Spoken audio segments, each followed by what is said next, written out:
Hello guys, ये plus प्रतिभा classes में आपका फिर से स्वागत है। आज हम पढ़ने जा रहे हैं पर्यावरण के 50 महत्वपूर्ण क्वेश्चन। तो चलिए शुरू करते हैं आज का हमारा पहला प्रश्न।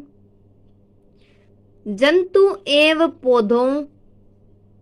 पौधे सबसे ज्यादा संरक्षित है, यानी जंतु एवं पौधे सबसे ज्यादा संरक्षित कहाँ है?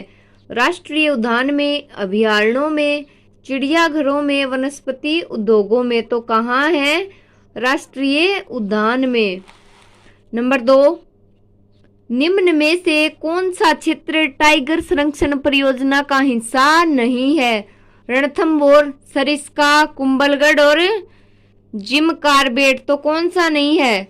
कुंभलगढ़ टाइगर संरक्षण परियोजना का हिस्सा नहीं है। सरिस्का है, रणथंभौर है, जिम कार्बेट है, लेकिन कुंभलगढ़ इसका हिस्सा नहीं है। नंबर 3, शुद्ध वायु अधिनियम सर्वप्रथम किसने बनाया? ब्रिटिश सरकार ने, अमेरिकन सरकार ने, कनाडा सरकार ने या भारत सरकार ने?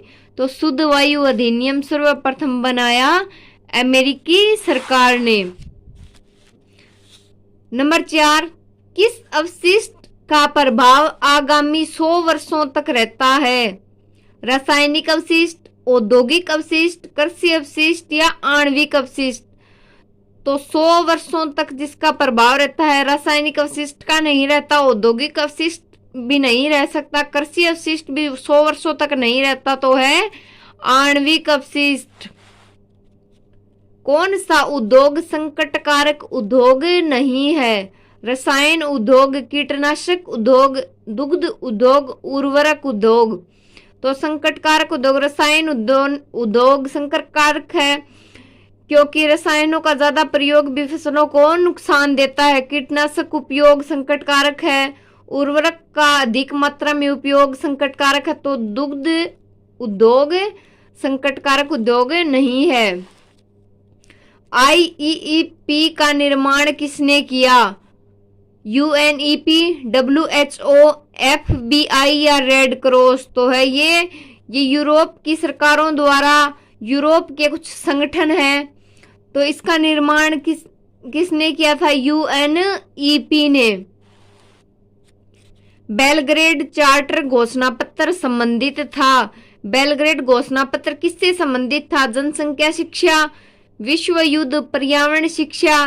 बेलग्रेड चार्टर किसके लिए संबंधित था या किससे संबंधित था? तो ये पर्यावरण शिक्षा से संबंधित था। देरी से जीवित होने वाला प्राकृतिक संसाधन है, जो देरी तक जीवित रहता है। देरी से जीवित होने वाला वन, खनिज, मिट्टी, जीवाश्म ईंधन। तो इसका राइट आंसर है जीवाश्म ईंधन। नंबर 9, इनमें से कभी ना समाप्त होने वाला प्राकृतिक संसाधन है? मिट्टी, कोयला, चंद्रमा का गुरुत्वाकर्षण। कौन सा इनमें कभी समाप्त नहीं होता? चंद्रमा का गुरुत्वाकर्षण या कोयला या मिट्टी? तो इसका राइट आंसर है चंद्रमा का गुरुत्वाकर्षण। 10 नंबर प्रश्न देखिए। पेड़ बचाओ आंदोलन खेजड़ली राजस्थान का प्रणेता कौन है? पेड़ बचाओ आंदोलन का प्रमुख प्रणेता इसमें पूछा गया, तो मेनका गांधी, मेधा पाटेकर या अमृता देवी? तो इसका राइट आंसर है अमृता देवी। 11 नंबर प्रश्न देखिए। ऑक्सीजन का एक परमाणु और हाइड्रोजन के 2 परमाणु मिलकर क्या बनाते हैं? ऑक्सीजन का एक परमाणु और हाइड्रोजन के 2 परमाणु क्या बनाएंगे ये मिलकर? एल्कोहल, जल, बर्फ, धुआं क्या बनाएंगे? तो ये बनाएंगे जल। पृथ्वी पर शुद्ध जल की मात्रा कुल जल की मात्रा का कितना प्रतिशत है? पृथ्वी पर शुद्ध जल की मात्रा कुल जल की मात्रा का कितने प्रतिशत है? तो इसका राइट आंसर है 3%। टिहरी बांध किस नदी पर बना हुआ है? गंगा नदी, सतलज, ब्रह्मपुत्र, भागीरथी? तो ये भागीरथी नदी पर बना हुआ है। विश्व खाद्य सम्मेलन का मुख्यालय कहाँ स्थित है? US, फ्रांस, रोम, दिल्ली? तो इसका मुख्यालय है रोम में स्थित है। वृहद जैव विविधता वाला देश है? भारत, चीन, अमेरिका और जापान। तो इसका राइट आंसर है भारत। भारत वृहद जैव विविधता वाला देश है। भारतीय वन्य जीव बोर्ड की स्थापना कब हुई? 1950, 1952, 1956 या 1960? तो इसका राइट आंसर हमें याद रखना है 1952। वन्य जीव बोर्ड की स्थापना कब हुई? तो इसका राइट आंसर 1952।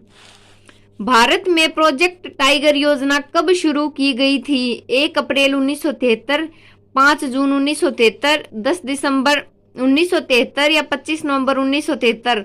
तो इसका राइट आंसर है 1 अप्रैल 1973। भारत में टाइगर योजना कब शुरू की गई? तो 1 अप्रैल 1973। WWF का मतलब है अवशिष्ट जल कोष, विश्व वन्य जीव कोष, विश्व जाल वन, विश्व महिला फेडरेशन। तो WWF का मतलब विश्व वन्य जीव कोष है। राजस्थान में कितने राष्ट्रीय उद्यान है? 5, 10, 2 या 7? तो इसका राइट आंसर है 5। राजस्थान में 5 राष्ट्रीय उद्यान है। परवाल भित्तियां क्या है? जंतु, पौधे, कोयला, खदान। तो परवाल भित्तियां का संबंध किससे है? जंतुओं से। इनमें से कौन सा जल मुख्य प्रदूषक नहीं है? जल का मुख्य प्रदूषक कौन सी चीज इनमें नहीं है? फ्लोराइड, सीसा, कार्बन या पारा? तो इसका राइट आंसर है कार्बन। नंबर 22 देखिए, SPM से होता है। फिर से क्वेश्चन सुनिए, SPM से होता है जल प्रदूषण, वायु प्रदूषण, ध्वनि प्रदूषण? तो इसका राइट आंसर है वायु प्रदूषण। नंबर 23, विकिरणीय प्रदूषण का मुख्य कारक है। विकिरणीय प्रदूषण का मुख्य कारक क्या है? टीवी टावर, मोबाइल टावर, चंद्रमा? तो क्या है? Mobile tower. राजस्थान नहर का आजकल मुख्य प्रदूषक क्या है? मृत शव, सिल्ट या जलकुंभी? तो इसका प्रदूषक का मुख्य कारण है सिल्ट। विश्व में प्रथम स्मॉग दुर्घटना 1940 में हुई थी, लेकिन ये हुई कहाँ थी? सैन होजे कैलिफोर्निया का एक स्थान है, लॉस एंजल्स अमेरिका का एक स्थान है, भोपाल भारत का एक स्थान है। तो विश्व की प्रथम स्मॉग दुर्घटना कहाँ हुई थी? तो लॉस एंजल्स अमेरिका में। वाहनों द्वारा उत्सर्जित गैसों में से सर्वाधिक विषैली गैस कौन सी है? Carbon dioxide, sulphur dioxide, carbon monoxide या नाइट्रोजन ऑक्साइड? तो इसका राइट आंसर है नाइट्रोजन डाइऑक्साइड। हमारे ड्रेनेज तंत्र के लिए मुख्य समस्या क्या है? ड्रेनेज तंत्र के लिए मुख्य समस्या क्या है? कागज के थैले हैं, प्लास्टिक की थैलियां हैं, मानव अवशिष्ट या मलमूत्र है? तो इसका राइट आंसर है प्लास्टिक की थैलियां। मैनहट्टन प्रोजेक्ट किस अपशिष्ट से संबंधित है? तो ये किससे संबंधित है? प्लास्टिक, रेडियोधर्मी, अस्पताल? किससे संबंधित है मैनहट्टन प्रोजेक्ट? तो ये रेडियोधर्मी के लिए अपशिष्ट, रेडियोधर्मी अपशिष्ट से संबंध मैनहट्टन प्रोजेक्ट रखता है। वर्षा की कमी से पड़ने वाले सूखे को क्या कहते हैं? जब बारिश नहीं होती और सूखा पड़ जाता है तो इस सूखे को क्या बोलेंगे? पर्यावरण में इस सूखे को जल शुष्कता सूखा कहेंगे। चलिए ऑप्शन देख लेते हैं। वर्षा की कमी से पड़ने वाले सूखे को क्या कहते हैं? अवक्षेपी सूखा, बहने वाला सूखा या जल शुष्कता सूखा? तो इसका राइट आंसर है जल शुष्कता सूखा। ओजोन परत के विनाश का मुख्य कारण है CO2, CFC, PVC या DDT? तो इसका राइट आंसर है CFC या क्लोरोफ्लोरोकार्बन। भूमिगत जल की कमी को दूर किया जा सकता है। किससे दूर किया जा सकता है? नल के पानी से, ड्रेनेज जल से, वर्षा जल पुनः भरण से, तो इसको वर्षा जल पुनः भरण से भूमिगत जल की कमी को दूर किया जा सकता है। भारत में बंजर भूमि का क्षेत्र लगभग है 5 million hectare, 25 million hectare, 50 million hectare या 75 मिलियन हेक्टेयर। तो बताइए 75 मिलियन हेक्टेयर भारत में लगभग बंजर भूमि का क्षेत्र है, बंजर भूमि का एरिया है।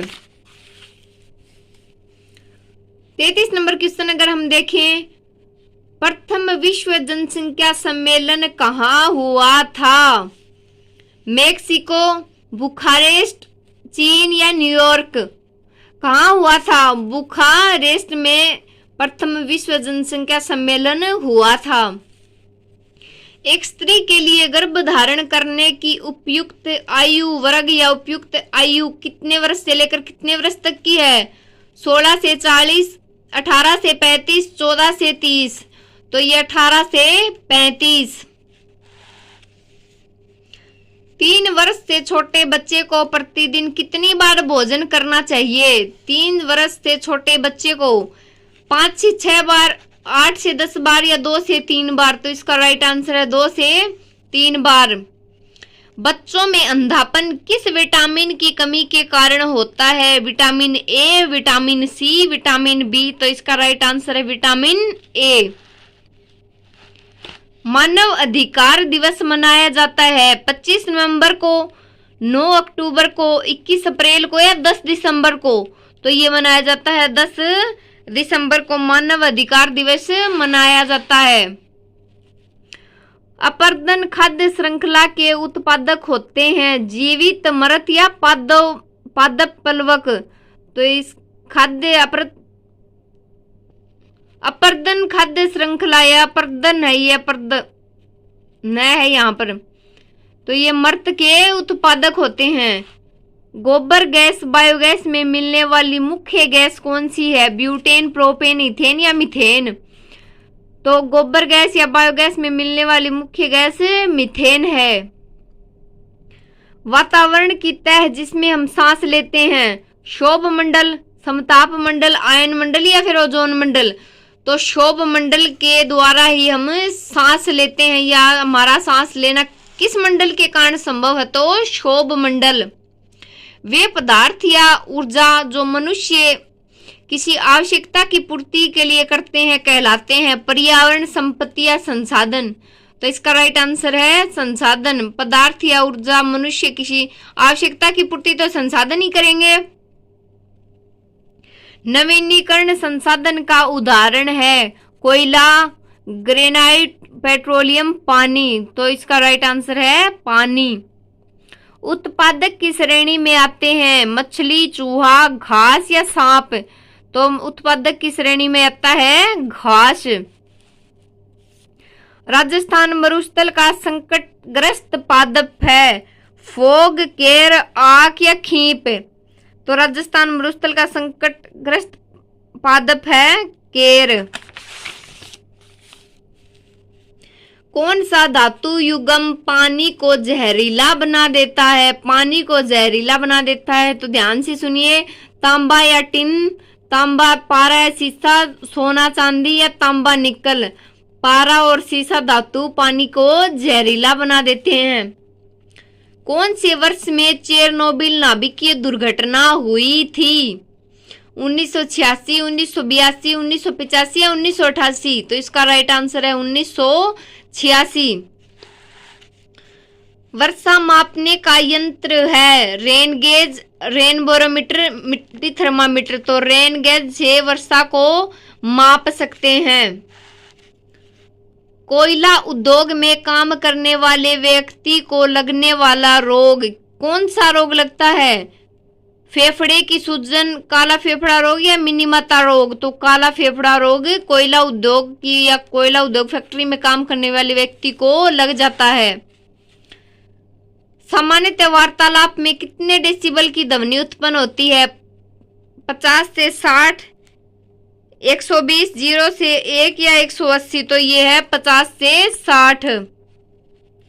विश्व का 90% स्वच्छ जल पाया जाता है। प्रशांत महासागर, अंटार्कटिका महासागर या हिंद महासागर?